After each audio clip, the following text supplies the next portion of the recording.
Hello everybody and welcome to One Punch Man Season 2 Episode 6. Two Punch Man, I haven't said it halfway through. I've not said it once. I'm failing this joke that I'm trying to do. But it's fine, you know. This episode, it's alright. You know, there was some fighting. There was, a Besco showed up. That happened. Oh man, people are going to hate me for that, I'm sure. Yeah, it was an alright episode. But let's take a look at what happened at the beginning. So we begin the first section of the episode with Tsui Ryu.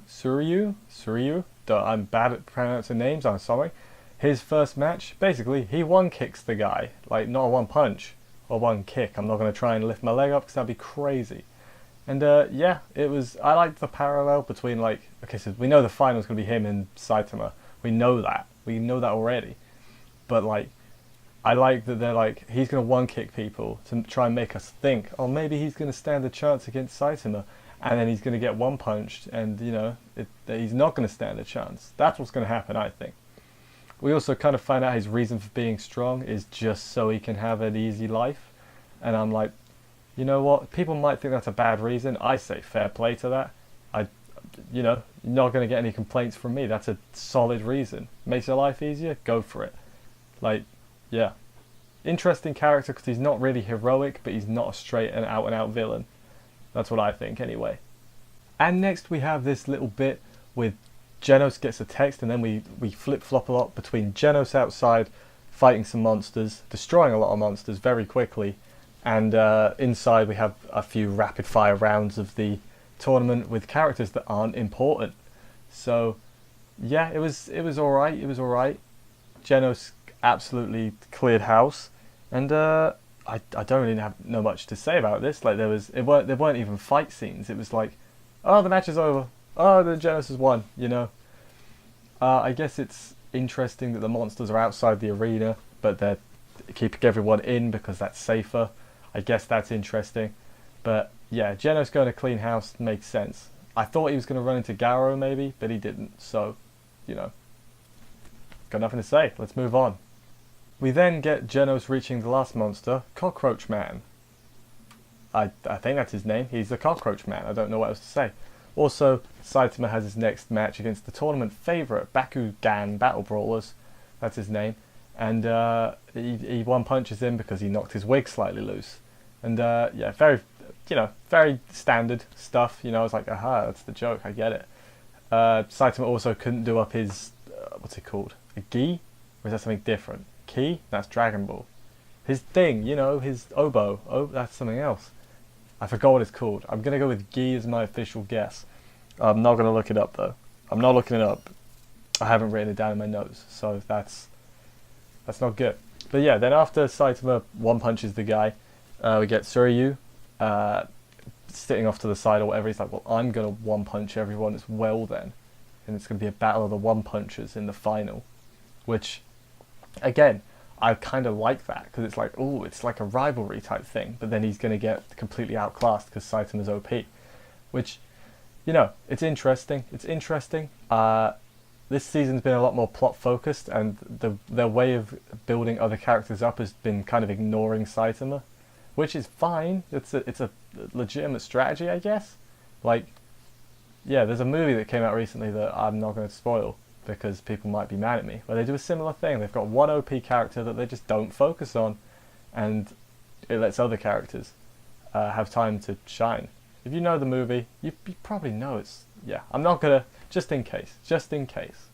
But the next bit we happen is the board of directors or whatever discussing the missing child and all the monsters and all the heroes being defeated. Yeah, they're losing control fast. But then we get Jenos versus Cockroach Man, and it's a standard fight, you know. It's a JC Star fight. It's not as good as the first season. I'm not gonna say it every week. He made some super glue and he uses it to keep the Cockroach Man still. Manages to defeat him that way. Blows his feet off. He said, like, did he detach his feet and run away? I just thought he'd like evaporated his body and just left his feet. Surely that's a more logical explanation. For all I know. But I guess the super glue, it's kind of implied that he made it to defeat Sonic, which, you know, interesting. Not the Hedgehog, the guy from One Punch Man. Oh god, Sonic the Hedgehog, that's brought me back to the movie. Let's not talk about that travesty. Let's talk about this travesty. It's not even that bad. It's not a travesty. But then Jenos gets sneak attacked, and we don't see who it is, but it's kind of implied in the post-credit scene that it's a guy whose name I didn't write down, so I apologise. But yeah, little fight scene, fine. You know, it's not as good as season 1, but it's. I know that I can tell they're trying their best. That's the worst part. Like, I've seen other stuff where it looks far worse than this. I know they're trying their best with this, and it hurts because it's not as good. But yeah, the story's better, I would argue. I say it every week, but let's move on. We then go to Fubuki, or Blizzard. It totally didn't like cross my mind like Fubuki might mean Blizzard, because like the subtitles and what they're saying, I actually listened for once. I was like, oh, that's why she's Fubuki. And that's why she's Blizzard, because that's what that means. And like Tatsumaki is Tornado. So I don't know what name to call them. I'll probably flip-flop between them. So Fubuki Blizzard, Tatsumaki Tornado. There, now you know. But yeah, she's getting whipped by the sadist one. And then Tatsumaki Tornado shows up and cleans house. And the sadist lady runs away. And she's very mean to Blizzard, Tatsumaki is. And yeah, like I like Tatsumaki. I think she's class. Like really like good. But like, come on, be nicer. I also like the little kind of banter. The sadist monster was like your little sister, but then when Fubuki replied, she was like my big sister, because she looks small, but she's actually old. She's legal lolly. Get it? It's funny, guys. I actually thought it was all right. I thought it was quite funny. I was very confused. I was like, wait, I thought she was older, and she is. It's just the person didn't know. Makes sense. Yeah, moving on. We end with Suryu's next match against Snicker Snake. Snake Bad Snicker Snake. Yeah, the fight is over in one kick, as he said it would be, but that's not the interesting part. The interesting part is we get more on Suryu's like mentality. He's like, okay, the strong are going to survive no matter what, so it doesn't matter if the weak die. And I'm like, that's a very interesting, and it like showed like people who are strong, but then like even Jenos got beaten. He's pretty strong. So I'm like, this Suryu guy, I think like Saitama's going to beat him. I think he's an interesting character in these few episodes where he's got some development. Mainly this one. But I think Saitama's going to beat him, and then that's going to spark like a friendship, and he's going to join Team Saitama and hang out in his room. That's just what I think. Yeah, it's very interesting character. Obviously he won kicked. That's going to be the final. I'm looking forward to it.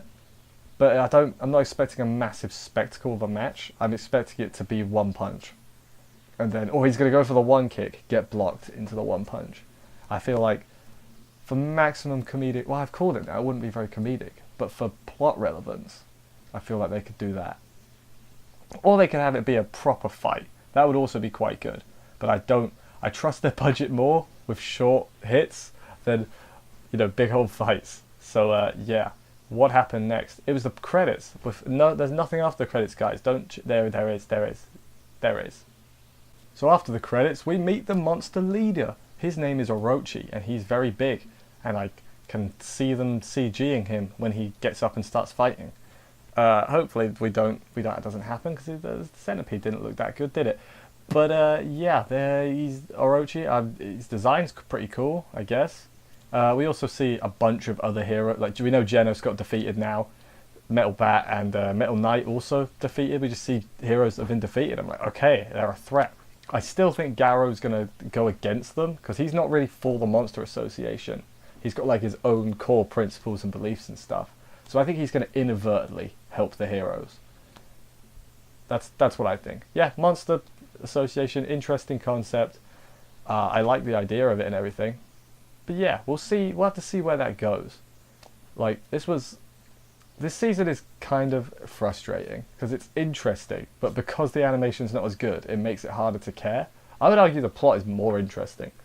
But if it looked as good as the first season, this would be a better season, I think. But because it's like comparing apples and oranges. They're good in different ways, despite being the same like property. Very interesting. I'm enjoying myself, by the way. I'm not one of those people who hates on it irrationally. I think it's got problems, but I am enjoying it. Like, that's generally where I'm at with this.